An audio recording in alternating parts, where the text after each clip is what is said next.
Welcome back to S.WigginsTV. I'm your host, Worldwide Wiggins. And today we gonna cover, just like yesterday, a war between two hoods. We used to be homies, friends, cool, you know?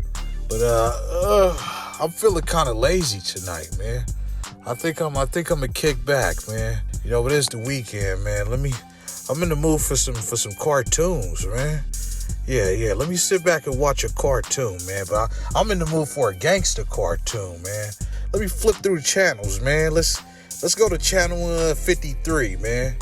Cause I'm cartoon Fire Trey Avalon. You know what I'm saying? I'm giving the homie S. Wiggins the story. You know what I'm saying? As it happens, so people won't think that he just took something and ran with it and made it up. But now, anyway, homie, yeah, man. You know, from the beginning of time, you know what I'm saying? Fire Trey and Faux Trey was cool. Was joined at the hip. You know what I'm saying? We was real tight. You know what I'm saying? We was both Avalons. You know, you had Faux Trey Avalon, you had Fire Trey Avalon.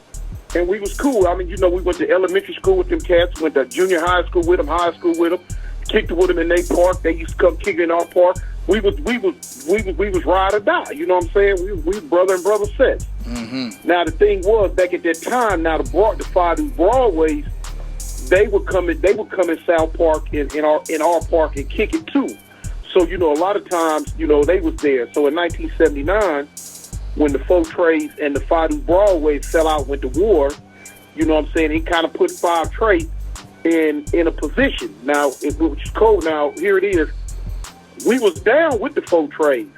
We weren't down with the Fire Broadways. We weren't at war with them or anything. It's just, they would come kick it in the park and we would be in the park too. So now, when once them and the Faux Treys went to war, every time the Faux Treys would come down to South Park and kick it, would try to kick it with us, they would get into it with the Fire Broadways. Now, in 79, 80, you know what I'm saying, the Faux Treys, they weren't really that strong as what the Broadways were at that time. You know what I'm saying? So, you know, a lot of times the Broadways would kind of get the upper hand. And every time they kept fighting. But the thing was, you know what I'm saying, we as Fire Treys, we didn't help. You know what I'm saying? And they would wonder about it. They was like, you know, we call ourselves letting it be head up, get down, and this, that, and the other. But at the end of the day, they were East Side Treys, Avalons, just like we were. And we should have got in that. You know what I'm saying? But we didn't. So that's what made the Faux Treys eventually say, well, you know what? If y'all not ride with us the way y'all supposed to, and we both Avalon, there's no need for us to be Avalon. We need to be our own thing. So that's a lot of people be wondering why the Faux Treys stopped being Avalons, and they was like, okay, well look, y'all not riding with us, so we don't even want to be the same thing y'all are. And then around that time, our young homies start getting into little verbal and slight altercations at school and up and down the street. So as time went on, they said, you know what, bump this. We ain't Avalons no more. And that's when they went through a couple of years of trying to figure out their own identity. They put several different names on the end of Faux Trey, and until in the end they said, you know what, we're just gonna be Faux Trey GC, and they stuck with that. And so around the late 80s and the early 90s, they little homies and our little homies started getting into a lot of like fist fights and stuff, to the point to where we older homies would try to, keep it down to a minimum, but we could tell it was getting out of hand because, like, we would pile up a car full of our little homies and take them down there to their park, and you know what I'm saying, let them youngsters call each other out, whoever was having problems. So they started, we were going through that situation for a minute, trying to keep it like that, until it started getting to the point to where the disrespect started getting wrote on the walls, with us both being Treys and us, both said, really, respecting the trait. Homies would cross out the 4, and then sometimes they would cross out the 5. Oh. So now when it got to that point, we were on that's when we knew one day. I knew myself. I was even telling my homies, but I knew myself. I say, look, homie, we finna go to war with these cats. I see it coming. I'm telling y'all, I see it coming. It is what it is. Now, back then, I had a mentality of, hey, man, strike first. You know what I'm saying? But now, at meetings and stuff, homies would be like, well, listen, cuz we don't know. So we tried to keep pushing past that. And so around the time as the 80s was coming in, that's when they homeboy Burt Train got out and started the dope clique called Third World. Oh. So now, when Burt Train started Third World, you know what I'm saying? You know, dope bring money. Money bring dudes, and dudes bring women. So now, with them having their own little, like real prominent, it was real prominent dope clique back in the 80s. They start getting money. They start, you know what I'm saying, doing things, you know, brawls coming around, and they started recruiting. You know, when that happened, you know, your recruitment gonna step up. Dudes want to be a part of this group that's having money. And so now it started getting to the point where they younger homies were starting to get deeper than our younger homies. And which to us was, you know, was something new because, you know, 5 Trey always been deeper than 4 Trey as far as manpower went. So so now when that started happening, they decided, well, they didn't like the borderlines of our set. The borderline have always been Vernon. On one side of Vernon was the 4 Treys. On the other side of Vernon was the 5 Treys. But now, of course, 5 Treys, we always been bigger than them. You know, we go from Vernon to Slauson. That's like saying 5 Trey go from 45th Street all the way to 58th Street. All that's our turf. And so now here it is. They figure, well, look, they a 50s gang. Why do they have 46, 47, 48, and 49? And so that's what they decided they was going to push past Vernon and start occupying them streets. And when they did, they started coming over there. They opened up dope spots. And street like 47 to 48 was being heavily occupied by them because they're opening up dope spots. But now, you know, the little homies that was out and around was like, no, cuz, what's going on with this? You know what I'm saying? They coming in the hood, selling dope and setting up shop like this they hood. And so we knew this was their idea. One day we seen them right on the wall, 4 Trey dash 678. So they saying 46, 47 to 48 belong to them. That's when the homies put their foot down and like, no, cuz, no. They tripping. So now, that's when the whack out started, and that's when dudes got to the point where, you know what, ain't no need to, you know, even play with it no more. And the homies got, you know, the homies did their thing. You know what I'm saying? We dropped one of their homies, one of their G homies, and the war been on ever since then, and that happened in about 93.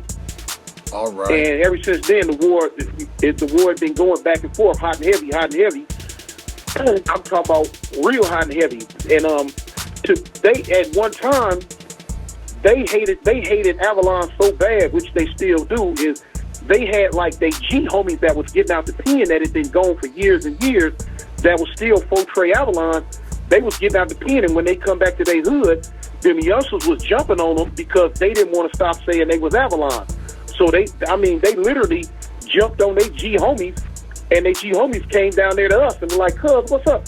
Man, them fools down there tripping, man. They just packed me out. They woo, woo, woo, woo. Like, for what? Because I told them I'm 4 Trey Avalon. I'm like, you know what I'm saying? Well, a lot of the homies like, oh, cuz, you know, yeah, it's a thing then. And so I can see from 93, it just been on. It been on back and forth. So of course, with Avalon going to war with the 4 Treys, it automatically meant that we started going to war with the 4 Deuces too, because the 4 Treys and the 4 Deuces had always been together. But now the 4 Deuces always been just Gangsta Crip. They never been Avalon or anything like that. But them and the 4 Treys was cool. So we went on and just lumped the 4 Treys and the 4 Deuces into one and just started giving it to both sets. And then both sets started trying to give it to us. And so that went on for a minute.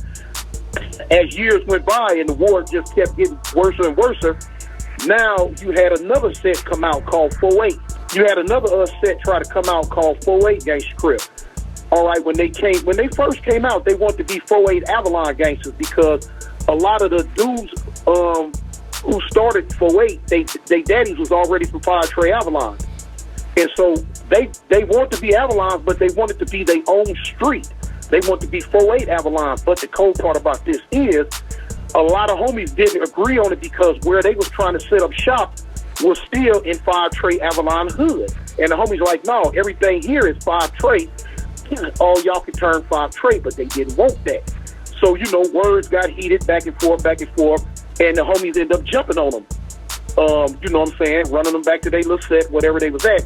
So, boom, they like, okay, y'all, that's what it is. So now it was on with them. They didn't like it. They end up coming back, dropping one of the homies. Homies end up dropping one of them. Okay, so now they say, you know what? We with the 4 trays and the 4 deuces. That's when the term 4-pack came about. That's when that was born. They adopted it because the East Coasters had the 6-pack, so they adopted the term 4-pack. And shoot, it been 4-pack against Avalon ever since, back and forth. And you know, it's been our worst war. You got a lot of, you know, we done fell out with a whole bunch of different stuff in LA, but the Avalon 4-tray war, that is it's still going on. It's still going strong. Worse than East Coast and Bloodstone Villains and. Oh yeah. Because I mean, back in the day, like in the 70s and early 80s, the main war was 5 tray and the Villain. You know what I'm saying? We'd have said because we were deepest in that area, we'd have said that went at it with the Villains like that. You know what I'm saying? The 4 trays, as years went by, they started going at them real tough too. But it always been like the Villains and 5 trays going to war a lot. The Peblos, they was there, but like I say, with them being a project set, we would only see them like at school and stuff. But at one point in the 90s, the 4 trays did approach the Avalons like, hey, you know what I'm saying? We used to be cool, man. We used to have love for each other, bro. We used to be homies, man. Let's go on and squash it. And that's no disrespect to them. You know, I'm not trying to call them soft or nothing like that. But, you know, they realize, hey, man, let's go on and come together, bro. I hate the word ultimatum, but, yeah, in a way, the Avalons kind of gave them an ultimatum. Well, you want to squash this thing, stop supporting the East Coast and stop hanging with them and all that. Stop, you feel me? Stop associating with the East Coasters. But the 4 trays, you know, they turned down the offer and, yeah, it was back on.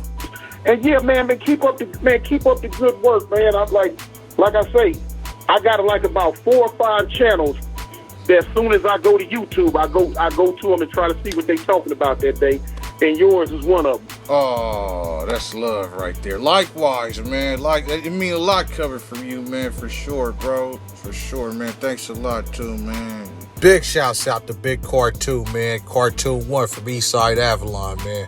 The village storyteller, bro. Definitely appreciate the big homie, man, for showing me love, hooking it up for me, bro. That's love right there. I told y'all I was finna get it done, man. And but make sure you like, comment, share, subscribe. Hey, if you don't like, sharing, comment, and subscribe after this, you's a bitch. Dear homies, I'm out of here.